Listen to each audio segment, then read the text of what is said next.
बिस्मिल्लाहिर्रहमानिर्रहीम। आज हम डिस्कस करें ऑपरेशन सर्च। उसका लेक्चर हमारे पास 16 है। हमारे चैनल का नाम आसिफ महमूद एपी मैथमेटिक्स है। यहाँ पे FSc, BS, BSc, MSc mathematics को डिस्कस किया जाता है। आप हमारे चैनल को सब्सक्राइब करें, लाइक करें और आगे शेयर करें। हमारे पास आज जो सबसे इम्पोर्टेंट मेथड है वो है method of multiplier. Multiplier method है। उससे पहले हम बेसिक वेरिएबल फाइंड करने के लिए हम यूज़ करते हैं नॉर्थ वेस्ट मेथड, या आप इस्तेमाल कर सकते हैं लीस्ट कॉस्ट मेथड।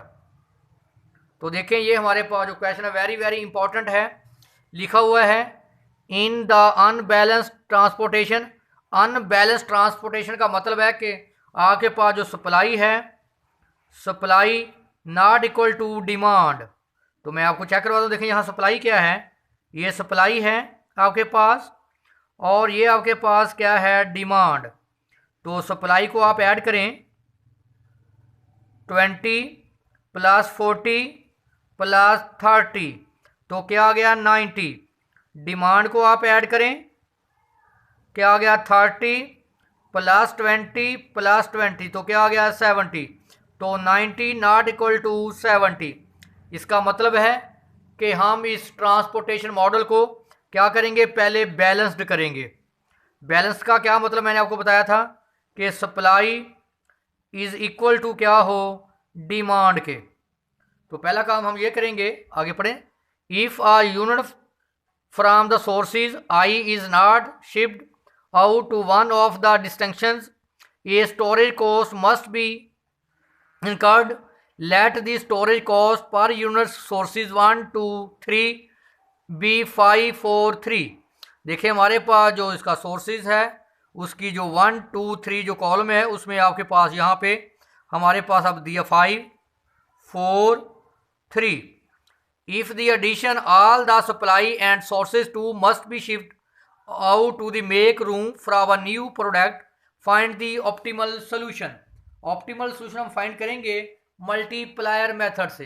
तो देखें आप, जब मैंने इसमें थर्ड कॉलम को मैंने ऐड किया यानी फोर्थ को, तो इसकी मैं फिर डिमांड क्या लूँगा 20। क्यों 20 लेंगे, किसकी कमी है, 20 की, क्योंकि 70 में आप 20 ऐड कर देंगे तो क्या आएगा 90। तो वो आपके पास जो सोर्सेज हैं वो क्या है 5 4 3। पहले तो हम ट्रांसपोर्टेशन मॉडल को बैलेंस करेंगे। तो देख लें, मैंने वही 5 4 3, देखें 5 4 3, और मैंने उसकी जो सप्लाई वो क्या ली 20।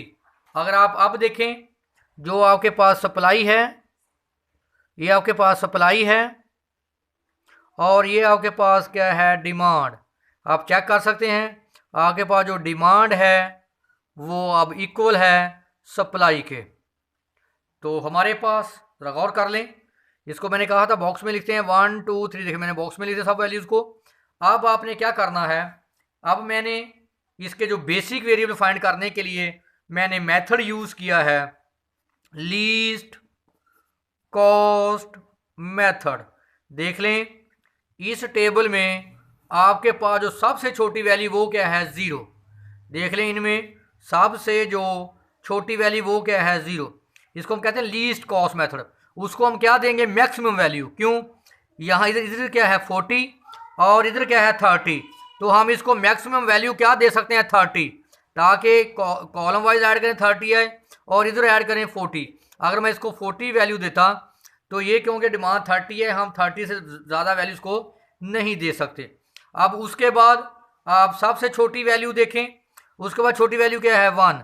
इसको तो हम वैल्यू नहीं दे सकते, क्यों, क्योंकि हम पहले 30 वैल्यू दे चुके हैं, ये कंप्लीट हो गया, हम इसको 30 वैल्यू दे चुके हैं। उसके बाद छोटी कॉस्ट क्या है, ये सबसे छोटी कॉस्ट 0, उसके बाद 1, इसको हम वैल्यू नहीं दे सकते क्योंकि ये 30 मुकम्मल हो गया है।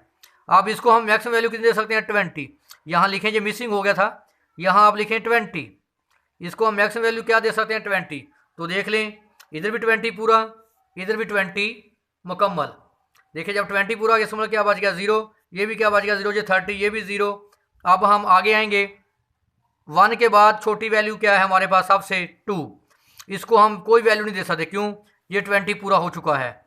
और 2 के बाद सबसे छोटी वैल्यू क्या है 3, ये भी 3 है, ये भी 3 है, इसको भी हम वैल्यू नहीं दे सकते क्योंकि ये 20 क्या हो गया पूरा। और उसके बाद 3, ये भी 3 और ये भी 3, इसको हम मैक्सिमम वैल्यू कितनी दे सकते हैं 20। क्यों, ये इसको ऐड करें किस बराबर 20, 0, इधर ऐड करें तो क्या 30। उसके बाद ये भी 3 है, इसको हम वैल्यू कितनी दे सकते हैं 10। क्यों, 10 और 10 क्या हो गया 20, 10 प्लस 20 क्या हो गया 30। उसके बाद मिनिमम वैल्यू क्या है 4, ये भी 4 है, इसको हम मैक्सिमम वैल्यू कितनी दे सकते हैं 10, क्योंकि 10 प्लस 10 20, इसको हम कोई वैल्यू नहीं दे सकते, यानी ये 0 कह लें आप, क्योंकि 0 प्लस 20 क्या है 20। ये हमारे पास है लीस्ट कॉस्ट मेथड। आपका काम है कि रो वाइज ऐड करें तो सप्लाई के बराबर हो, कॉलम वाइज आप ऐड करें तो किसके बराबर आनी चाहिए वैल्यू डिमांड के।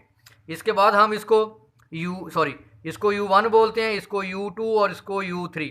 ये V1, V2, V3, V4। अब हम यूज़ करेंगे मल्टीप्लायर मेथड। तो देखें मल्टीप्लायर मेथड आप वहाँ पे यूज़ करेंगे, यहाँ पे आपके पास बेसिक वेरिएबल है, ये अब आपके पास क्या आ गए बेसिक वेरिएबल, ये आपके पास बेसिक वेरिएबल, इसकी मदद से आप निकालेंगे U1, U2, U3 की वैल्यू। तो स्टेप नंबर 1 क्या था, आप अच्छे तरीके से देखें। स्टेप नंबर 1, U1 की वैल्यू आपने हमेशा क्या लेनी है 0। आप देखें यहाँ से नहीं निकाल सकते वैल्यू, यहाँ से नहीं निकाल सकते वैल्यू, वहाँ से निकालेंगे यहाँ बेसिक वेरिएबल हो। U1 प्लस V3, ये V3 और ये U1 plus V3 is equal to, ये वैल्यू बड़ा लेते हैं जो ऊपर लिख देते हैं नॉन बेसिक वैल्यू 1। U1 आपके पास क्या है 0, तो V3 आपके पास क्या आ गया 1, U1 की वैल्यू 0, V3 आपके पास आ गया 1। अब इसकी मदद से निकालेंगे वैल्यू, आप ये देखें ये रो है और ये कॉलम, ये रो ये कॉलम, क्या आ गया U2 plus V1 is equal to 0। अब V1 की वैल्यू अभी हमने नहीं निकाली, नेक्स्ट चलेंगे यहाँ से देखें ये U2 plus V2 is equal to 4। तो देखें हमारे पास भी V2 की वैल्यू भी नहीं आई। और आगे हम चलेंगे, आगे हमारे पास ये U3 plus V2 is equal to 3, अभी हमारे पास इसकी वैल्यू भी नहीं है। आगे हम ये चलेंगे, क्या है U3 plus V3 is equal to 3। अब हम निकाल सकते हैं, देखें V3 की वैल्यू हमारे पास क्या है 1, यहाँ पुट करें U3 plus 1 is equal to 3, इसको तो माइनस कर दें, U3 की वैल्यू क्या आ गई 2, U3 की वैल्यू 2। अब ये U3 की वैल्यू उठा के अब यहाँ पुट कर दें 2 plus V2 is equal to 3, इसको तो माइनस कर दें, V2 की वैल्यू 1, V2 की वैल्यू क्या आ गई 1, यहाँ पुट करें V2 की वैल्यू 1, V2 की वैल्यू 1 इज इक्वल टू 4, इसको जो माइनस कर दें, U2 की वैल्यू 3। अब नेक्स्ट हम वैल्यू पुट करेंगे, आप इसको और इसको मिला लें, क्या आएगा U3 plus V4 is equal to 3, ये वाली वैल्यू यूज़ करनी है। अब आपके पास V3 की वैल्यू यहाँ पुट करके आपने U3 भी निकाली हुआ है, V3 की वैल्यू आपके पास थी V3 वैल्यू 1, यहाँ पुट करें आप, U3 की वैल्यू आप निकाल चुके हैं 2, U3 की value 2 plus V4 is equal to 3, इसको तो माइनस कर दें, V4 इज इक्वल टू 1, तो V4 की वैल्यू क्या आ गई 1, देखें U1 U2 U3 V1 V2 V3 V4 की वैल्यू हमने फाइंड कर ली। सिर्फ वैल्यू वहाँ से फाइंड होगी, यहाँ पे आपके पास बेसिक वेरिएबल मौजूद होंगे। तो ये वैल्यू मैंने फाइंड आउट कर ली।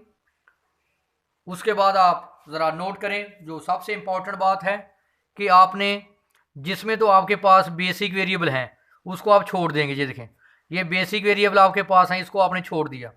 अब आपके पास ये जो बचेंगे ये वैल्यू ये वैल्यू ये वैल्यू ये वैल्यू ये वैल्यू और ये वैल्यू, ये सारी वैल्यू क्या आनी चाहिए नेगेटिव, किसके मुताबिक मल्टीप्लायर मेथड के मुताबिक। तो ये वैल्यू कैसे निकाल लेंगे ज़रा नोट कर लें, ये निकालनी है आपने, ये तो ये निकालनी है आपने। क्या करेंगे, इसके सामने ये रो ये कॉलम, इन दोनों को ऐड कर लेंगे। क्या वैल्यू है 0 -3, इन दोनों वैल्यू को ऐड करेंगे और ये क्या कर देंगे माइनस, जो ये वाली वैल्यू क्या करेंगे -1, तो क्या आ गया -4। नेक्स्ट देखें ये और ये रो आ रही सामने और ये कॉलम, इसकी वैल्यू क्या है 0 और इसकी वैल्यू क्या है +1। इन दोनों को ऐड कर लेंगे और ये वाली वैल्यू क्या करेंगे -2, तो क्या आ गया -1। नेक्स्ट हमारे पास ये वैल्यू हमने फाइंड करनी है, ये रो ये कॉलम 1 और 3 दोनों को ऐड कर देंगे 3 + 1 और इसको जो उसके सामने वाले इसको क्या कर देंगे -5, 4 - 5 तो क्या आ गया -1। अब ये वैल्यू लगी ये और ये देखिए ये रो और ये कॉलम +2 - 3, 2 - 3 और ये वैल्यू क्या कर देंगे -2 कैंसल, तो क्या आ गया -3। तो आप देखें ये सारी वैल्यू जो नॉन बेसिक वेरिएबल हैं ये सारी क्या आनी चाहिए नेगेटिव। ये देख लें ये पॉजिटिव हों जो बेसिक वेरिएबल हैं, जो आपने निकाले पहले बेसिक वेरिएबल आपने निकाले थे लीस्ट कॉस्ट मेथड से, और जब जो ये नॉन बेसिक वेरिएबल हैं ये सारे जब नेगेटिव हो जाएंगे तो आपका जो प्रोसेस है मल्टीप्लायर मेथड वो क्या हो जाएगा कंप्लीट। आप निकालें, आप इसका आंसर कॉस्ट निकालें, इसकी क्या होगा, इनको आप छोड़ देंगे। ये देखें ये जो पॉजिटिव हैं इसको इससे क्या करेंगे मल्टीप्लाई, 20 × 1 दरमियान में प्लस, ये नेगेटिव ये पॉजिटिव, इसको इससे मल्टीप्लाई 30 × 0 दरमियान में प्लस, इसको इससे मल्टीप्लाई 10 × 4 दरमियान में प्लस। बेटा नेगेटिव वाली वैल्यू लेनी, सिर्फ पॉजिटिव वाली लेनी हमने, सिर्फ पॉजिटिव। इसको इससे मल्टीप्लाई तो ये इसको छोड़ें ये भी 0 हो जाएगा, ये नेगेटिव छोड़ दें, इसको इससे मल्टीप्लाई 10 × 3 बेटा ये 0 हो जाएगा, मैं इसलिए छोड़ा, और ये इससे मल्टीप्लाई फिर ये भी 0 हो जाएगा, और इसको इससे मल्टीप्लाई 20 × 3। बेटा सिर्फ उन नंबर को मल्टीप्लाई करेंगे जो पॉजिटिव होंगे।